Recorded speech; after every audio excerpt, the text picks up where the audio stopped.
Guys welcome to my channel. எப்பயும் போல் காலைல எழுந்திரிச்சு ப்ரஷ் பண்ணிட்டோம். ஸோ இதுதான் நான் தங்கியிருக்கேன். அந்த ஒரு ரோவோட இது காமிச்சிருக்கேன். ஒரு 10-12 ரூம்ஸ் கிட்ட இருக்கும். ஸோ எப்பயும் போல் நம்ம விண்டோ சைடை பார்க்க ஆரம்பிச்சிட்டோம்.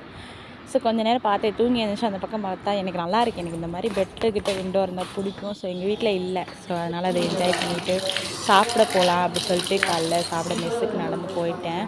ஸோ மெஸ்ஸில் பன்னு இந்த மாதிரி சாப்பிட்டு நான் அந்த பக்கம் தான் துணி துவைச்சி காயப்பட்டிருந்தேன். ஸோ ரொம்ப நேரம் என்னால் எடுக்காமல. ஸோ லைட்டை அவங்களுக்கு காமிச்சிருக்கேன்.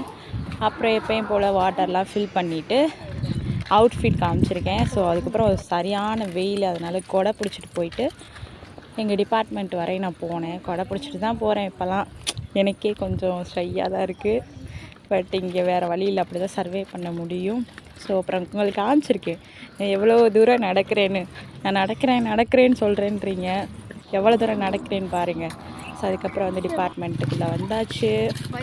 ஸோ அதை தான் உங்களுக்கு காமிச்சிருக்கேன். இது ஈவினிங். நான் ஒர்க் பண்ண போய் எடுக்கலை. ஸோ நான் ஈவினிங் உங்களுக்கு காமிச்சிருக்கு.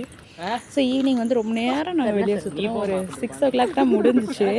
ஸோ அங்கே கரெக்டாக ரூமுக்கு போக 7 கிட்ட ஆயிடுச்சு. ஸோ ரொம்ப நேரம் நடந்த மாதிரி இருந்துச்சு. ஸோ ஹோலாக எங்கள் டிபார்ட்மெண்ட்லேருந்து அங்கே அது பேர் என்ன, கிரவுண்டுக்கிட்ட போய் அதுக்கு மெஸ்ஸுக்கு போய் சாப்பிட்டு நிம்மதியாக தூங்கியாச்சு. ஸோ தேங்க்யூ ஃபார் வாட்சிங்.